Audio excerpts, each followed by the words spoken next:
Welcome back to World Crisis Radio, our last program of the old year, recording here on December 31st, 2010. Now let's catch up with Obama, the faker in the White House. He just did a recess appointment. He has appointed a certain James Cole to be the number 2 in the Justice Department, right? The Deputy Attorney General, number 2 to Holder. This guy is a former consultant for AIG. He's a finance oligarch, an asset stripper, a Wall Street tool. So don't look for any antitrust or anti-monopoly, anti-derivatives action there. On the medical front, we have Butcher Berwick. That's a previous recess appointment by Obama. Butcher Berwick over at Medicare is now bringing up the death panels again, and the death panels in this case is this end-of-life consultation where they try to bully befuddled old people into signing themselves down the tubes. Also notice that the Food and Drug Administration has banned Avastin, which is a potentially quite effective anti-cancer drug. It's pretty clear that Avastin is being banned because it's too expensive and they don't want to pay. So genocidal austerity brought to you by Hope and Change Obama, and we could go on, but let's catch up with the direct anti-Obama front on the birth certificate. This, of course, was the week where Chris Matthews on MSNBC said he finally realized that he hadn't seen the real birth certificate, and he thinks Obama should show his real birth certificate, and that caused quite a stir on the right-wing talk show network. So let's get a report from Phil Berg in Philadelphia here on the last day of the year. How you doing? Happy New Year, Phil. Happy New Year to you. I think it's very significant what you just said, what's going on with Chris Matthews.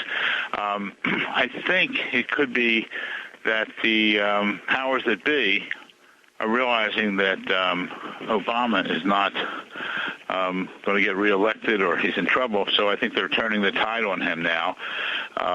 With Chris Matthews asking for the birth certificate, I think, in my opinion, is very significant.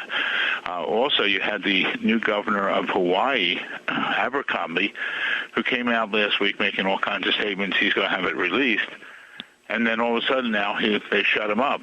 I think what happened was, are you there with me? Yes, go ahead. Okay.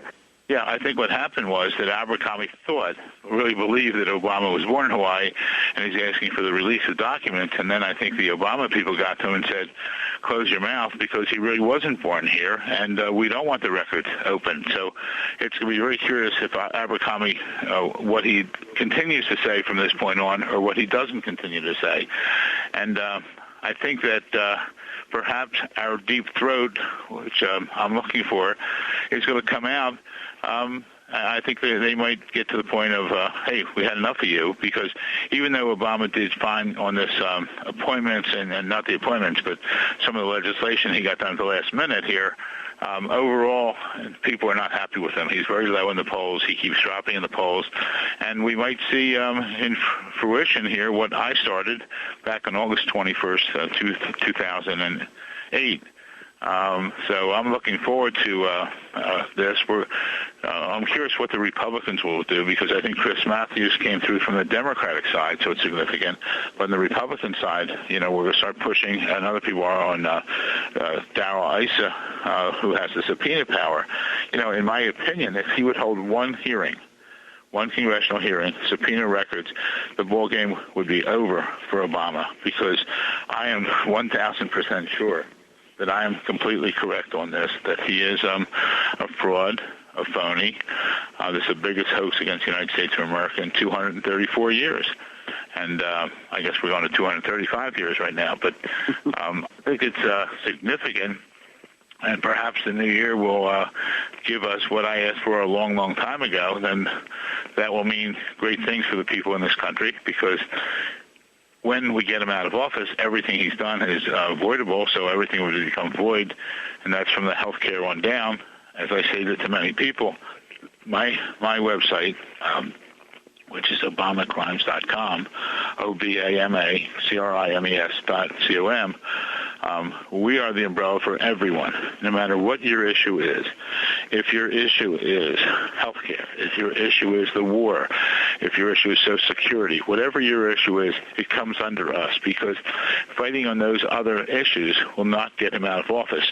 Fighting on my issue, and that's significant that he's not constitutionally eligible to be president, more significant than the birth certificate. People keep going on that, but that could do him in if we can get that exposed, is the fact that even if he was born in Hawaii, when he's adopted in Indonesia, that changes everything. His name became Barry Soetoro, Soetoro.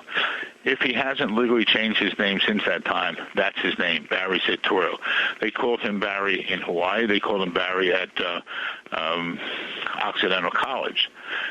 That's significant because once you're adopted, the best example is I asked an immigration attorney, what about Obama? He said, no. I said, well, what about the children from Haiti that are being adopted? He said, oh, that's easy. They have separated their relationship completely with Haiti, and they take on the new family's last name. I said, well, how is that different than Obama? He couldn't answer because he's one of these people that a small percentage in this country who still believe in Obama, believe that he's told the truth. But once he's adopted, his name now is Barry Soetoro, and he could have, people say, well, the rights can't be taken away. True to a point, but between the ages of 18 and 21, you would have to redo your relationship with you would have to renounce your Indonesia thing. He would have had to, in particular, and regain whatever he had in the United States. But once he had been adopted there, the only thing he could regain would be naturalized, not natural born. And that's the one case I have still pending, which we're getting ready to go to the U.S. Supreme Court on, and that's the fact that I claim that he's not natural born, he's not naturalized, but he's an illegal alien, and therefore he could not have served as a United States Senator from Illinois for those 6 years, or five and a half years, and therefore the salary and benefits he received, which is about $1 million, should be returned to the U.S. Treasury. That case, significant upon that is most of the cases that have been out in the country, and the few that are still left, have all been on the issue of standing, and the courts have knocked down the standing. But on the claim I have, it comes under the False Claims Act, or QUITAM, Q-U-I-T-A-M, and on that type case has already been up to the U.S. Supreme Court, and they have determined that the person bringing that action, in this case me, has standing. So that's the one. Go on my website, obamacrimes.com. Read it, understand it. The fact is, I'm claiming that there's a conflict of interest with Eric Holder, because Eric Holder, if there was ever a conflict of interest, it's Eric Holder, because he was a senior member of Obama's campaign staff, number one. Number two, he was one of three individuals selected by Obama to select the vice president who selected Biden. And number three, he was nominated and confirmed as the Attorney General of the United States, the highest law enforcement officer in the country, who reports to and advises the president. So if that's not a conflict of interest, there's no conflict of interest. And I asked that to the court. They turned me down. And I said, well, either I should handle that prosecution against Obama or appoint a special prosecutor to review the matter. They didn't do either. So I think my feeling is 2011 is going to bring us the results that we've been fighting for since 2008. And if they had done what my first lawsuit stated back on August 21st, 2008, before he was nominated, then we would not be going through this nightmare we've had for the past years. Yep.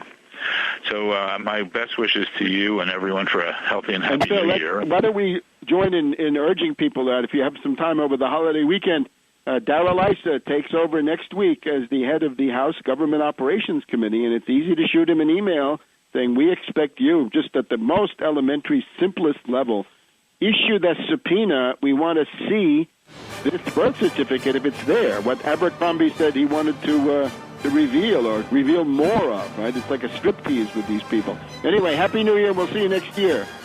Thank you. Bye-bye. And we'll be back in a minute on World Crisis Radio.